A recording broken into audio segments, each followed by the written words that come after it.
ketika El-Maut disembelih. Ketika hari pengadilan semesta selesai dinyatakan, ketika keputusan terakhir telah dijatuhkan, ketika sejarah manusia di jagat raya ditutup dengan resmi, meliputi beberapa ribu miliar tahunnya, meliputi berapa triliun manusianya, membuka panorama yang dahsyatnya luar biasa. Maka manusia diantarkan masuk surga sejauh-jauh pandangan mata rombongan mereka. Maka manusia digiring masuk api yang menyala sejauh-jauh pandangan mata rombongan mereka. Pada waktu itu El-Maut akan diletakkan di antara surga dan neraka dan akan disembelih sampai mati, habis riwayatnya. Kemudian akan ada yang berseru, "Ya ahlil jannati la mauta." Wahai penduduk sorga, tidak ada lagi mati. Kemudian terdengar seruan lagi, "Wa ya ahlan nar la mauta." Wahai penduduk neraka, tak ada lagi mati. Setelah El-Maut tak ada lagi, maka penduduk sorga hidup abadi tak mati-mati. Bahagia luar biasa. Setelah El-Maut tak ada lagi, maka penduduk neraka hidup abadi tak mati-mati. Sengsara, sengsara luar biasa.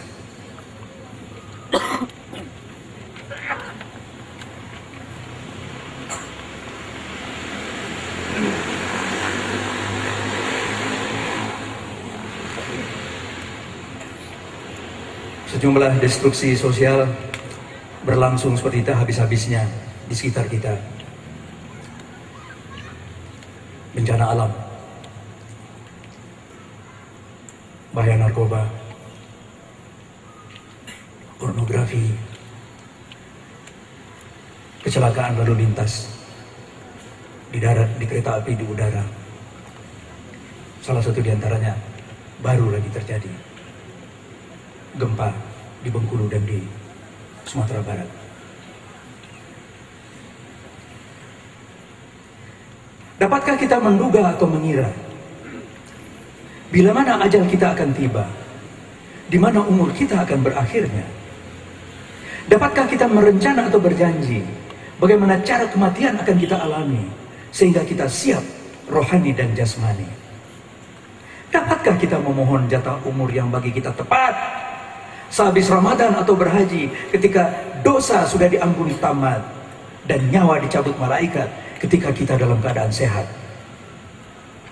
Dapatkah kita majukan waktunya atau mundurkan waktunya ketika nafas terakhir ini diembuskan dan sorotan mata kita dikosongkan? Dapatkah kita membereskan segala yang terlalai, hutang-hutang, janji-janji, kerja yang terbengkalai, cita-cita yang belum tercapai? Dapatkah kita menekan semua bentuk kesombongan dan kepada orang-orang yang hatinya kita sakitkan dengan membungkuk, merendah, kita minta dimaafkan? Dapatkah kita padamkan seluruh bentuk dendam yang ada di dalam hati kita, lama dipendam-pendam, dan dengan tulus memberikan permaafan yang dalam? Dapatkah kita bayangkan jantung kita yang berpuluh tahun bekerja setia, setiap detik dia berdenyut untuk kelangsungan hidup kita? Siapkah kita bila dia pada suatu waktu berkata, sudah, cukup sampai di sini saja? Pada suatu tempat, pada suatu masa maut akan tiba.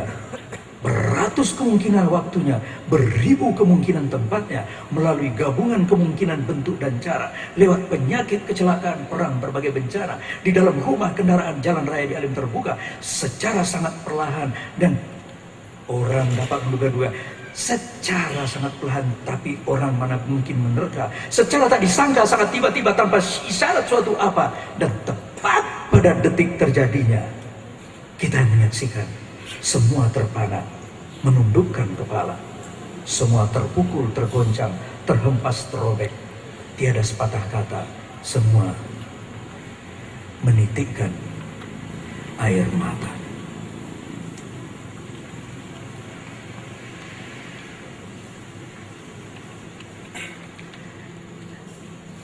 mudah-mudahan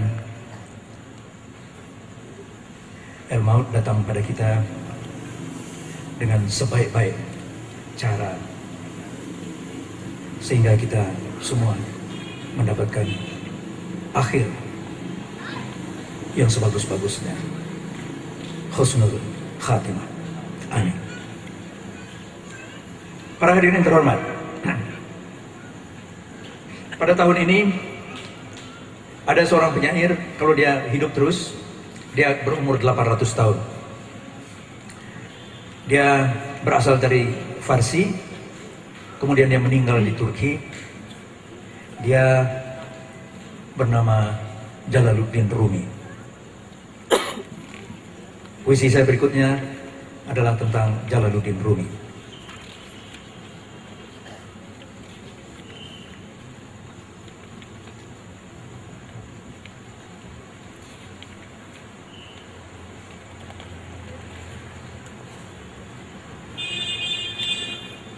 Dia tidak ada niat jadi penyair. Dia seorang yang alim, dia seorang yang sangat saleh dan menjalankan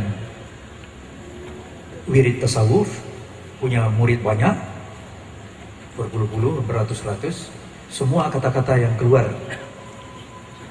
dari lisannya seperti puisi.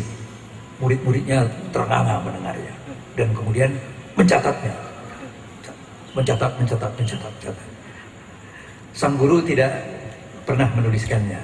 Kemudian murid-muridnya datang kepadanya dan kemudian menunjukkan, ini yang Ustadz sampaikan tadi. Kelihatannya indah sekali sebagai puisi. Kemudian dia dilihat, oh ya bagus juga. Tapi dia tidak ada niat untuk menjadi itu. Akhirnya dia dituliskan oleh dia dan itu sampai 15.000 bait banyaknya. Inilah Jalaluddin Rumi. Selepas wudhu, air mataku berlinang, azan pun berkumandang, terbakarlah masjidku di bagian gerbang dan salatku demam garang. 37 umur Jalaluddin Rumi ketika dia pertama kali dengan tokoh aneh Syams Tabriz berinteraksi. Sufi, pengembara, penyair, orang eksentrik ini yang memberinya baterai energi puisi. Sebelumnya dia tidak ada urusan sama sekali dengan bentuk keindahan sastra yang satu ini. 15 tahun periode musik, puisi liris dan tari sufi. Diwan Syamsi Tabriz, 15.000 bait kumpulan puisi untuk sahabat karibnya ditulisnya dalam periode ini. Saksikan perbendaharaan batinnya sebagai seorang sangat saleh dan ilmunya berbobot begitu dalamnya ketika dicolok kabel aliran listrik estetika memenjarkan berjuta megawatt cahaya menyilaukan mata kita semua dalam rentang waktu 8 abad lamanya. Tuan Jalaluddin, wahai Tuhan tidak ada niat jadi penyair, tak pernah ancang-ancang menulis saja, apalagi pantun, mocopat dan gurindam. Tak ada urusan sebelumnya dengan musik dan tari gasing berputar-putar itu yang belakangan Tuhan asyiki itu. Tapi ribuan bait gazalmu menyampaikan cahaya kearifan kehidupan, bobotnya makna batin pencerahan, sehingga malu aku membaca puisiku sendiri. Ringan bagai kapuk randu alas roban, cuma bersenda gurau dengan kehidupan, menepuk bahu dan sedikit mencubit. Sekali ada juga ku kirim smash dalam pertandingan bulu tangkis single dunia melawan syaitan di dalam kegelapan dan terancam kekalahan.